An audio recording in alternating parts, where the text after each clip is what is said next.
Sumuko na kayo! Hindi! Hindi ko alam kung anong pinaglalaban ninyo. Pero pwede ba pag-usapan natin to? Sa ingay ng karahasan, tanging dialogo ang tunay na kalayaan.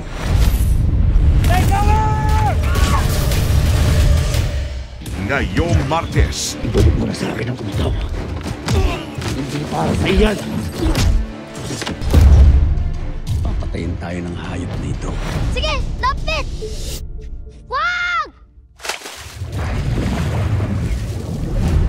Nagpapahinga ka habang winawalang hiya mo tong si Joy. Bakit ka ba ikot ang ikot? Bakit ba sunod ka na sunod? Alam mo kung anong bagay sa'yo? Ano, ha? Eto, sasampalik kita! Ay, Napapaligiran na namin kayo! Wala na kayong takas! Gusto ko naman regaluhan kayong lahat eh!